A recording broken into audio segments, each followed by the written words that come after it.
2 Timotius 3 ayat 16 sampai 17.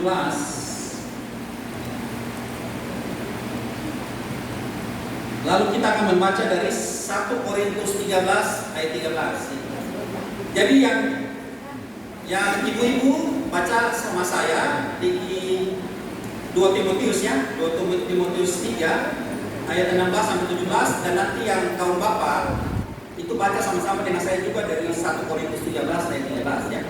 Jadi yang ibu-ibu siapkan pembacaan dari 2 Timotius 3 ayat 16 sampai 17, yang bapak-bapak siapkan dari 1 Korintus 13 ayat 13. Oke? Mari ibu-ibu baca sama-sama dengan saya. 2 Timotius 3 ayat 16 sampai ayat 17. Segala dosa yang diciptakan Allah memang bermanfaat untuk mengajar, untuk menyatakan kesalahan, untuk memperbaiki kelakuan, untuk mendidik orang dalam kebenaran.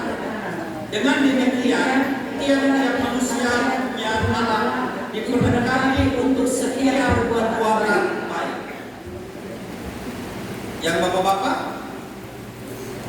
1 Korintus 13 sudah dapat? 1 Korintus 13 ayat 13. Oke, sama-sama ya, bapak-bapak ya. Kita mulai. Demikianlah, bapak-bapak suaranya sama-sama, 1, 2, 3. Demikianlah tinggal ketiga hal ini, yaitu iman, pengharapan, dan kasih. Dan yang paling besar di antaranya ialah apa? Kasih. Lebih keras lagi ialah kasih. Nah, saudara-saudara yang terus kasih, jadi ini lagi viral ya, mengenai seorang pendeta dan seorang paus ya, lagi viral ya, dan menjadi perdebatan di media sosial ya, seorang pendeta dari KKBP ya, namanya Mundu Simanjuntak ya, dia sudah S3 juga, dan dia adalah calon preses ya untuk tahun ini 5 tahun ke depannya. Dan juga kita sempat viral juga dengan kedatangan Sri Paus ya ke Indonesia ya. Nah, ketika Paus datang itu kan, dia datang dengan sesuatu yang sederhana ya. Pakai pesawat komersial, naik apa? Naik mobil Innova. Bayangkan ya. Tinggal juga bukan di hotel yang mewah, tapi di keuskupan ya. Sederhana semua. Lalu jadi perdebatan, kenapa harus seperti itu? Orang yang sehebat itu ya, yang jumlah umatnya sudah miliaran, kenapa harus disambut seperti begitu? Seharusnya dia disambut pakai hal yang luar biasa gitu ya. Lalu dia tinggal tempat yang mewah, sebagainya, mobil juga mewah, kenapa harus seperti itu? Lalu juga ketika dia datang, Sri Paus Francisco, dipertanyakan juga, kenapa harus dia pergi ke rumah ibadah orang lain? Kenapa dia harus buat misa di GBK? Ya. Lalu ada juga kenapa dia, bukan dia ya, seharusnya ada lembaga khusus yang minta kalau bisa misa itu ada suara-suara dari yang lain dihentikan dulu, nah, nanti bisa selesai. Jadi perdebatan. Jadi ada yang bilang juga, wah, gak benar ini Sri Paus Francisco ya. Kalau bisa dia deportasi aja dari Indonesia, gak usah dari Indonesia. Nah, padahal dia melakukan sesuatu yang baik. Nah, yang kedua, saudara pasti tahu kan, pendeta Simanjuntak kan, mengenai itu kan ada menaruh sesuatu benda dalam peti, ya. Lalu ada aturan HKBP yang melarang itu, ya. Kemudian dia ada tindakan untuk tidak melanjutkan akan ibadah penguburan, ya. Dia pergi, walaupun memang katanya pergi sekitar 10 meter dari tempat itu. Akhirnya nanti dia juga pergi dan itu dilanjutkan oleh pendeta ini sampai selesai. Nah, ini menjadi perdebatan ya di kehidupan kerohanian orang Kristen. Kalau kami orang Ambon, orang Maluku ya, soal taruh apa di dalam peti jenazah itu tidak ada masalah. Yang penting motivasinya benar. Ya. Jadi kami orang Maluku, gereja Protestan Maluku yang saya ada, gereja kami Protestan Maluku, Saudara mau taruh apa? Mau taruh mobil dalam PT, kalau muat juga bisa. Ya, mau mati sama-sama, istri bilang saya mau hidup semati. Istri masuk dalam kubur hidup-hidup dengan suami itu nggak ada masalah. Ya, tapi motivasinya harus jelas. Ya, tujuannya harus jelas. Ya. Dan itu bagi kami gereja Kristen Maluku itu boleh, tapi tidak dilarang. Jadi itu boleh dilakukan, tidak boleh juga nggak apa-apa. Tergantung motivasi. Tapi ini tidak diwajibkan dan diharuskan, harus lakukan itu. Ya, itu gereja kami. Nah, kami kan gereja Calvinis ya, dan kami juga di Maluku tuh adatnya sangat keras ya. Orang Batak juga keras, kami juga orang Maluku keras ya. Tapi orang Maluku kalau saudara lihat uang 1.000 kan, pati murah kan? Salah satu pahlawan yang pegang parang itu orang Maluku kami. Jadi kalau salah-salah bicara, pendeta macam-macam bisa juga ambil parang gitu ya. Seperti itu ya. Saya dulu tugas di Maluku. Jadi saya tugas di Maluku waktu itu. Ada satu keluarga sama keluarga ini berantem ya.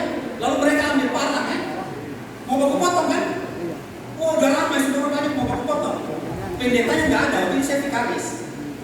Saya bingung gimana, saya takut juga. Tapi saya pura-pura berani aja. Saya berani, saya maju gitu. Saya ambil parang-parangnya semua. Ambil parang-parangnya. Lalu saya bawa ke pastoris, saya simpan. Saya takut juga tapi berani. Itu luar biasa ya. Yang berani bukan saya, tapi itu memang Roh Kudus yang membuat saya seperti itu.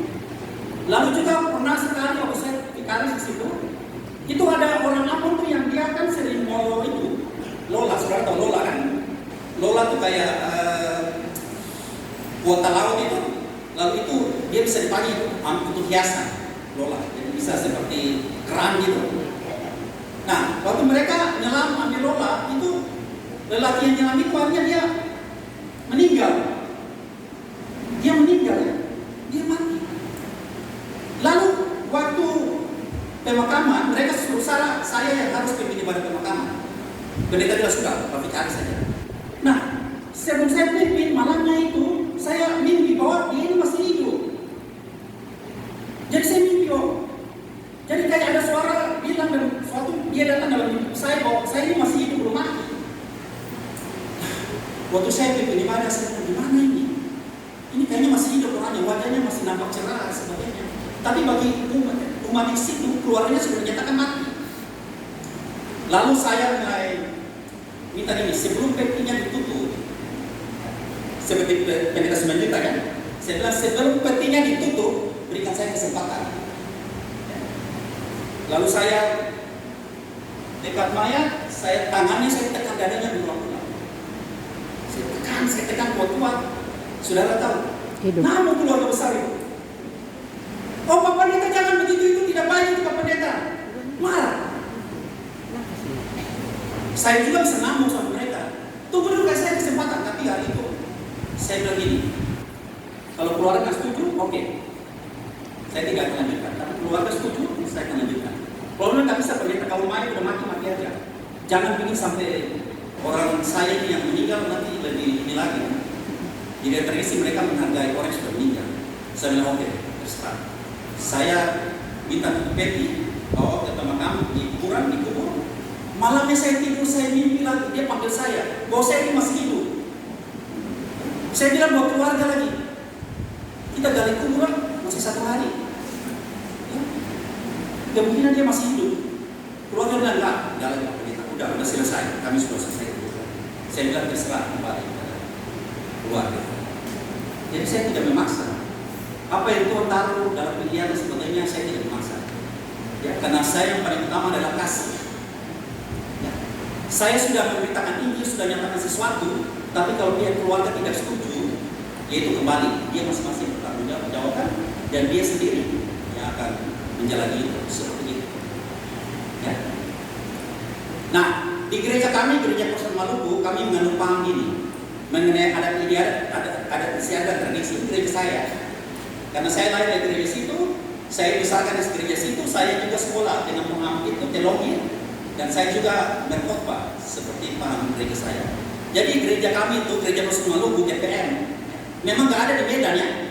Di GPM itu gereja saya itu tidak ada di seluruh Indonesia, cuma di Ambon aja dan di Belanda. Karena kami menganggap bahwa kalau orang Maluku pergi ke mana, dia harus berbaur dengan gereja yang di situ. Makanya di GPKP juga ada orang Maluku kan? Ya. Di AKBP juga ada orang Maluku, GPIB juga ada, DKI juga ada. Kami orang Maluku ada di mana-mana. Karena di mana kami berada, di situ kami berbaur dan kami ikut aturan dalam gereja tersebut. Jadi gereja kami itu soal memasukkan sesuatu dalam peti, soal adat istiadat, ya budaya, itu budaya itu sesuatu yang baik. Kalau sesuatu yang baik, bermanfaat atau merupakan suatu tradisi, kebiasaan, itu boleh dilakukan. Gereja setuju. Gereja setuju. Itu yang pertama. Yang kedua, gereja bisa ambil adat istiadat budaya itu dan diberikan warna Kristen. Misalnya saya pakai baju hitam, ya. Ini bukan mania ya. Ada orang Ambon itu baju hitam, itu dulu pakai untuk adat istiadat, untuk panggil roh-roh halus, roh-roh tete nenek moyang. Tapi sekarang gereja sudah pakai baju hitam, melambangkan tentang bahwa itu sudah diubah menjadi tradisi dalam gereja. Tapi ada juga budaya dan ada istiadat yang orang Maluku tidak terima dan itu tidak boleh. Misalnya apa? Orang Maluku itu kalau dikatakan dewasa dia harus sudah potong berapa orang dulu mati, kepala berapa orang dulu, namanya kakekan. Jadi dia sudah bunuh berapa orang dulu baru dia dianggap dewasa. Dan ada orang Maluku yang paling hebat, itu sudah ditinggalkan dan tidak diterima oleh gereja. Misalnya suami istri meninggal, kan? Suami ini sudah dalam peti, sebelum peti itu ditutup, istri bilang ini, saya akan setia buat kamu sampai akhir hidup saya tidak menikah. Buktinya apa? Dipotong jarinya. Dan itu gereja Protestan Maluku tidak setuju. Dan itu tidak dilakukan lagi oleh gereja dan tidak setuju. Adat itu sudah hilang di kalangan, karena menurut gereja Sohor itu tidak bagus lagi, tidak berguna. Jadi seperti itu. Nah, sekarang kita kembali kepada kita semua ya, dengan hal yang terjadi bagi viral ya. Kita beri kesempatan ya.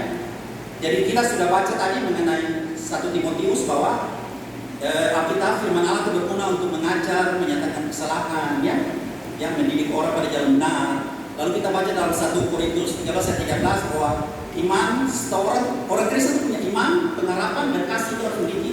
Tapi yang paling utama yang tinggi itu adalah kasih. Saudara boleh bilang saudara punya iman hebat. Saudara boleh bilang bahwa saudara punya pemahaman ini yang benar. Saudara bilang ini sesuai dengan Alkitab. Ini harus dilakukan. Tapi kalau saudara tidak punya kasih, saudara seperti apa? Gong. Itu yang paling pertama. Jadi hari ini mungkin kita diskusi untuk memberikan pemahaman baru buat saudara dan saya. Nanti kita simpulkan terakhir ya. Kira-kira seperti apa kita tanggapi hal-hal yang lebih viral. Ya. Kemarin saya sempat ngobrol juga di STM ya, tentang dua yang lebih viral ini ya. Dan ini mereka ya memahami seharusnya bagaimana.